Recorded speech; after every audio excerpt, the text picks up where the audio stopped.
The two mounted men were moving quickly at a fast trot. They had been after the herd for 5 days, moving about 25 miles a day, and the herd was large, 1,000 elk. Not common anymore in the Minnesota Territory in 1841. Game was getting scarce by that time. The two hunters were considered important men back in those days. The one, Henry Sibley, was with the American Fur Company of Minnesota, and in 17 years was going to be the first governor of Minnesota. And the other, Alexander Faribault, was a rich businessman. He ran a trading company, trading with the Dakota Sioux in the Minnesota Territory. And they were both amazed, not only by the size of the herd, but also about their hunting companion, a Dakota Sioux by the name of Teat Iduda, otherwise known as Little Crow.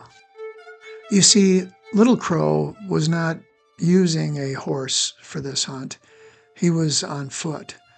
And as the two men rode their horses after that herd, he ran alongside them at a pace of probably 6 to 7 miles an hour, 25 miles per day for 5 days. And while he did that, he conversed with them as if he was just taking a stroll. Little Crow was a Dakota Sioux, a member of the Mindawakaton Band, one of the 4 bands of the Dakota Sioux. And he was definitely a physical specimen, but he was much more than that. He was the son of a chief, and in 3 years, he was going to be the chief of the Mindawakatons. He was smart, thoughtful, loyal, impressive, brave, everything that you would want from a leader. If you were looking for the poster child of the free-spirited, noble American Indian, this guy would be it. And then, within 10 years after that elk hunt, this happened. Little Crow moved on to the reservation created for the Dakota Sioux by the white man. I don't have a photograph of Little Crow on the reservation, but these will give you some idea of what it was like. He cut his hair. He wore a white man's clothes. He tried to be a Christian. He tried to be a farmer. The loss of dignity must have been overwhelming for him.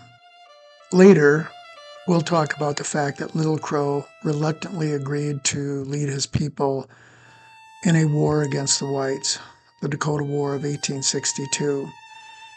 Suffice it to say for now, they lost, as predicted by Little Crow. Little Crow escaped after the war, but the following year a farmer shot him with the hope of collecting the $75 for his scalp.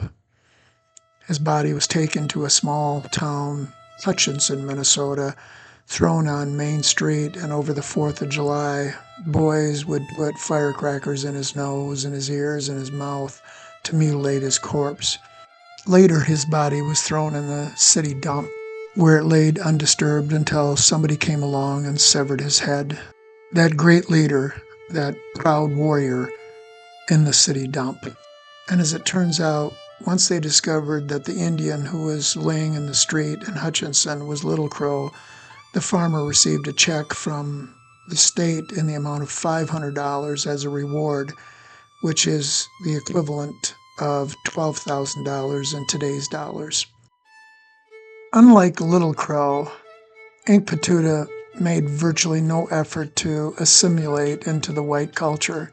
He took a different path, one of uncompromising loyalty to the traditional life of the Dakota Sioux and resistance.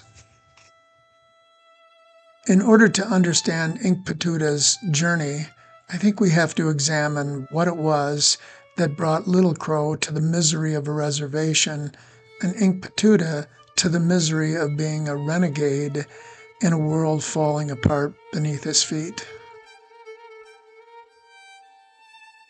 If the end goal was to take the land and get the Dakota out of the way, then you could argue that the end of the Dakota Sioux way of life began here, a place that the Sioux thought of as the center of the earth, a place called Badota.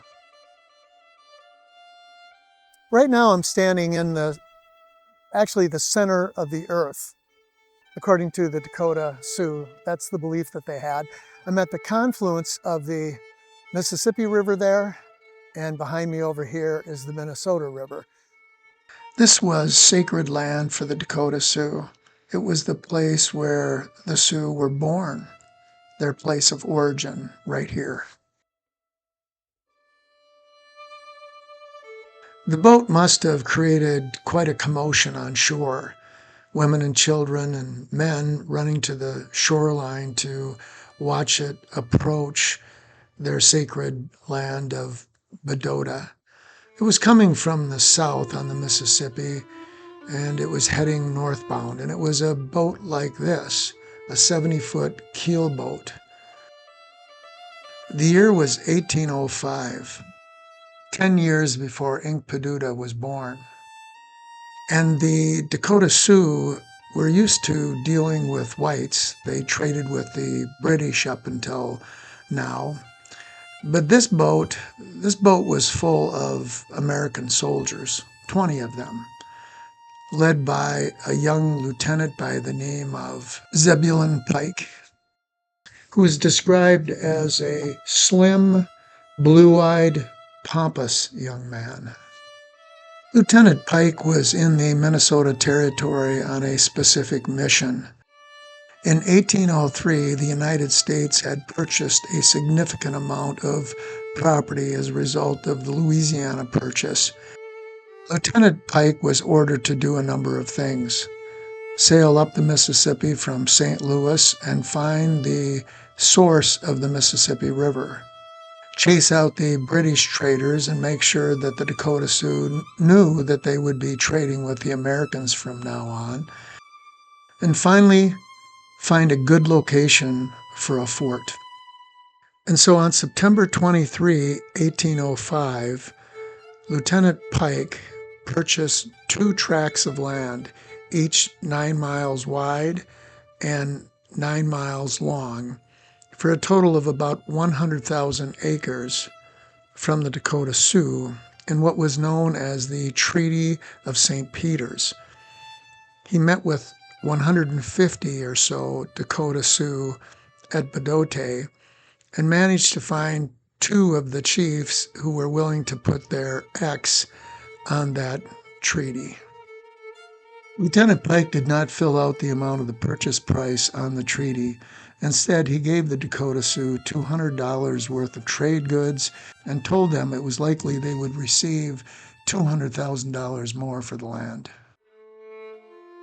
The second tract of land purchased by Lieutenant Pike was at the confluence of the Mississippi River and the St. Croix River, further south and east of Badota. Tract 1, that was right at Badota, at the confluence of the Minnesota River and the Mississippi River. In fact, tract number 1 was on the bluff directly overlooking Badota. 3 years later, the United States Senate ratified the treaty, but they reduced the amount of the purchase price from $200,000 to $2,200. That is just over 2 cents an acre. The Dakota would see virtually none of that money, and although I don't know whether it's the first time that the U.S. government cheated the Dakota, I know for sure it would not be the last time. After Lieutenant Pike left, really nothing happened for about 15 years. And then, kind of suddenly out of the blue, the Army arrived and started to build a fort on tract number 1 overlooking Badota. The fort was completed 5 years later in 1825 when Inkpaduta was 10 years old. In the fort, the only one in Minnesota Territory at that time, is imposing and impressive.